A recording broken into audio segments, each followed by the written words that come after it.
Today my guest is Esteban Garcia. How are you, Esteban? Doing great. How are you doing, Dave? I'm doing great. This is your first time on my show. Welcome. Thanks for being here. Thanks for having me. What do you do? I am I'm a technical architect for Agile. We're a software consulting company based out of Tampa. Mostly focused on ALM, Application Lifecycle Management. Yeah, in fact, you're an ALM MVP I am for Microsoft. Correct, a Visual Studio ALM MVP, and also part of the ALM Rangers team. I didn't know that. Yeah. Wow, that's tough to get in that group, isn't it? It is very How tough. many are there? There's about 200 people. 125 or so are from Microsoft, and 75 of them are from outside of Microsoft. Wow. Yeah. So that's pretty elite. You know probably as much about TFS as just about anybody else. I've been using TFS since it came out back in 2005, and I've been doing it a lot. And Are you working at all with TFS 2013? Yes, I've actually done a lot of work on TFS 2013, and then there's some really amazing features coming out with it. Let's talk about that. So is 2013 released yet? It's going to be released next month. They Okay. already announced that I believe it's November 10th or 11th. It's the official launch date for. Okay, for that might TFS. be about the time this video gets released. Great. So what's the cool hotness? What's the compelling reason to update? Yeah, so 2013. So there's some great features in there. So in 2012, Microsoft introduced some great Agile planning tools. And in TFS 2013, they enhanced those, and they're giving you some enterprise level planning tools. Okay. So not only are you now planning your user stories and your tasks, but now you're also planning your features, which is a higher level than a user story.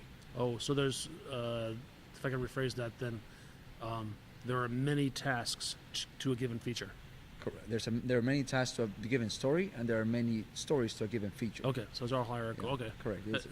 Yeah, so there's a hierarchy there. So think about when you're thinking about a new system. A new system may have some user registration and payment and sales. All right.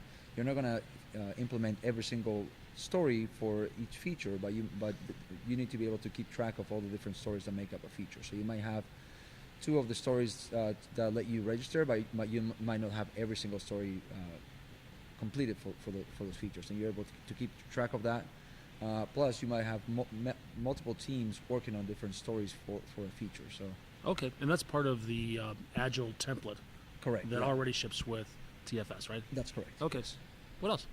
There are other really interesting features such as Git for TFS. That's probably one of the biggest changes. If 5 years ago you asked me, you would have told me that Git was going to be part of TFS, I would have laughed at you. That's the last couple of years since Phil Hack, I think, went to Git. Yeah. That story has changed a lot. Yeah, definitely. It's definitely Microsoft has really embraced Git, and it's not something where. And vice versa, I think. Yes, definitely. So it's not something where TFS version control is going away. It's just going to be another option that you have as a team. So when you create a new team project, now you can decide: am I going to use Git as my source control repository, or am I going to use TFS version control?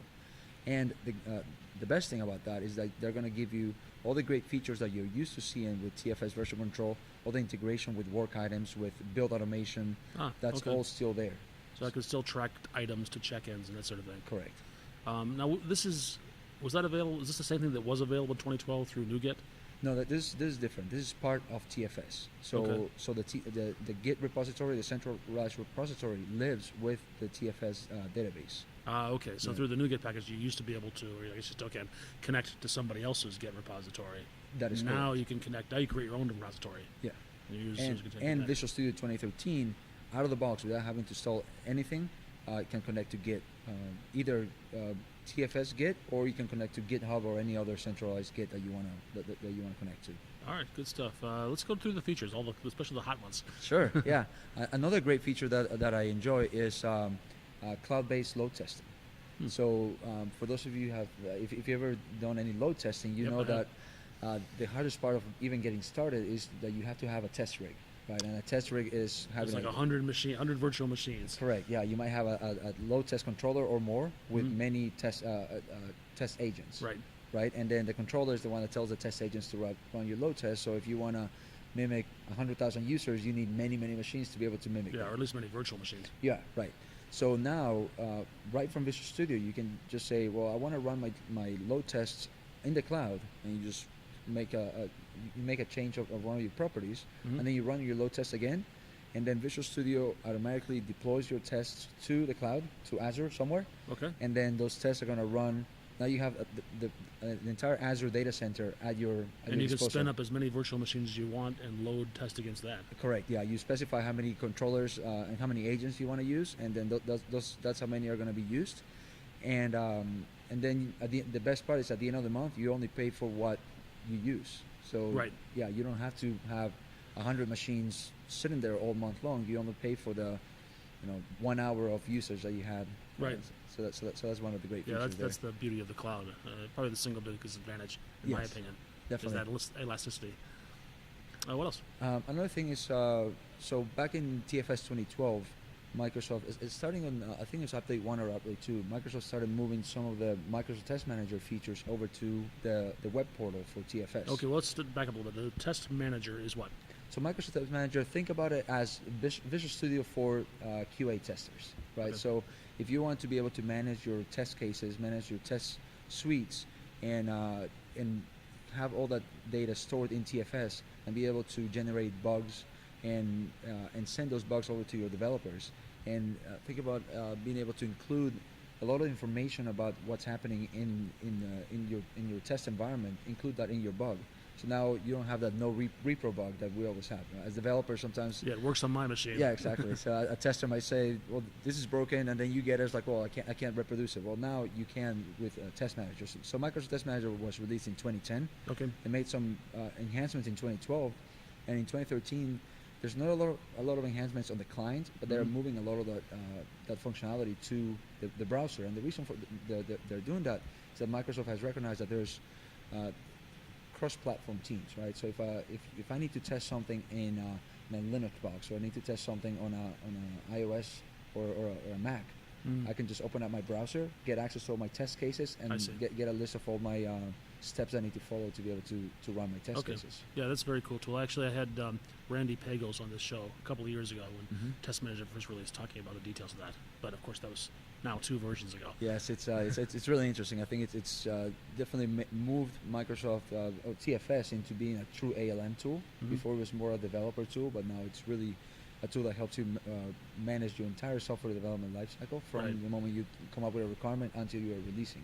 All right. You were telling me earlier about some nice tools for developer that actually just appear in the IDE as you're looking at code. Yes. So this is more on the Visual Studio side, and there's a new feature called Code Lens, and they're calling it like a heads-up display. So as you're coding, right above your method, you're going to see a line that's going to tell you, first it tells you how many other methods reference your method.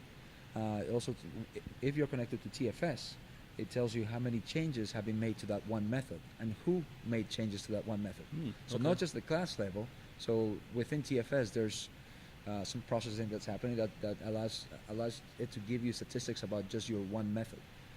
Oh, that is nice. Yeah, I could use that on my current project. There's a lot of times, there are half a dozen of us working on the same code base, and I can't tell you how many times I come back to code and something has changed. Either a test is broken or I see the behavior is different, and I have to go into Source Control Explorer, look at the history there, find out who changed it, and then figure out if there maybe 4 or 5 changes, which one actually. Yeah, what they're trying to do is really give you a lot more power to solve those type of problems a lot easier, right? Yeah, you can do that with 4 or 5 different steps. Yep. But they're trying to give you all the information at your fingertips, so you have just productivity tools. You bet. That's a common question that we were all working in the same room. And the common question is, did anybody change this class? Oh, yes. We just sort of shouted out to the room. And another part, piggybacking on that, is that if you're using unit testing, let's say that you have a unit test that Which you should be doing. Yeah, you definitely should be using the unit tests. But let's say that your unit test calls down to a method, which calls down to another method, which calls down to yet another method. Right. You could be 3 or 4 levels deep, and if you just made a change that broke the test case, you're going to know from your code lens, it's going to tell you that that method, there's a test case that's calling that method all the way up 4 levels up that is just broken because of the changes that you just made.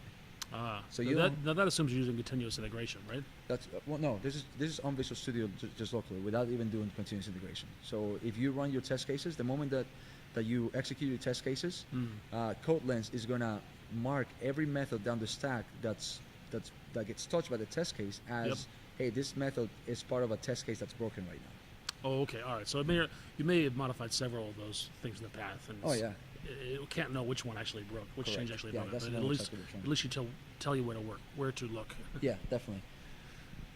Another thing that's really interesting is from TFS as well is they call it lightweight code comments. So we're all used to putting comments on our code, but once you check in, you're able to go to the web interface, and this works whether you're using TFS version control or Git version control. You can pull up that file on your browser, and you can annotate that file. So I can put in, let's say that you made a change to one line of code. I can make a comment on that change, and then you can go back and comment back to it, and we can have almost like a conversation within the code on the browser. It doesn't change your code. This is just metadata on top of the code. So that's just a collaboration tool. Is this part of the check-in comments?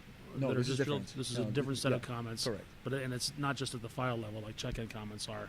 It's at the individual line level. Correct. Yeah. You have different. The same comments can be placed either at the file level or at the line, or you can highlight a specific, 10 characters out of a line and say, well, my comments are based on this right here. I see. Interesting. Yeah. Okay. Which that feeds into something similar that's called team rooms. So team rooms is, think of it as Yammer or Facebook for your team, right? So you might have an ongoing conversation for your team. So you might say, well, who changed this file? And that shows up there, and you can have a conversation there. Or every time the build breaks, there's going to be an entry there that says, Esteban just broke the build. Similar to what you'd see on Facebook whenever it's Esteban's birthday, right? So, okay, I get it. if you're at a conference for a week and then you go back, you can go back in history and say, okay, what happened the last few days? So anything from conversations to automated messages that get put into the team room. If I upgrade to TFS 2013, do my developers need to upgrade to Visual Studio 2013? They don't. Yeah. Is there a penalty if they don't? Are there features they'll miss out on if they don't? Yeah, there are some features that they won't be able to get. So like CodeLens, you need Visual Studio 2013 to be able to see CodeLens, and to be able to get the full powered CodeLens, you need Visual Studio 2013 with TFS 2013. Okay. It will still work if you had Visual Studio 2013 with TFS 2012. But you won't get all the things I mentioned, where how many people have changed this one line of this one method and things like that. Okay. With TFS, if you were using TFS 2013 with Visual Studio 2012, you would have to install an add-in to be able to connect to Git, for example. I see. With Visual Studio 2013, that's all bundled in, and you don't have to do anything for that. There are other features such as other productivity features such as there's a peek window. So whenever you're looking at a method and you want to say, okay, here's a line of code, and I want to see what that method looks like. You can do F12 and that'll take you to that definition. Or you can do right click and say go to definition.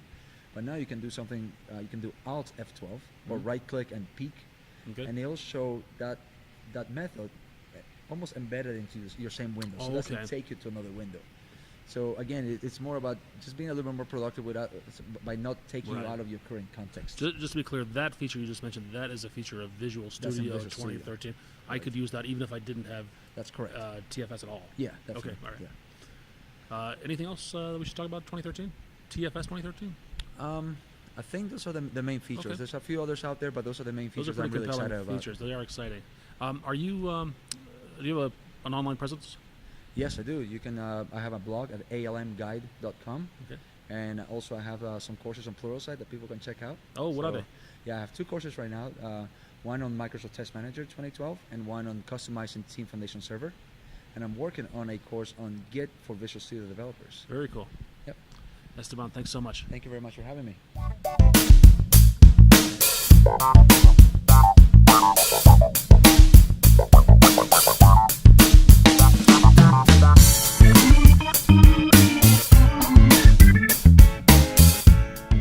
I am here at Dev Connections in Las Vegas talking about technology with a lot of great people.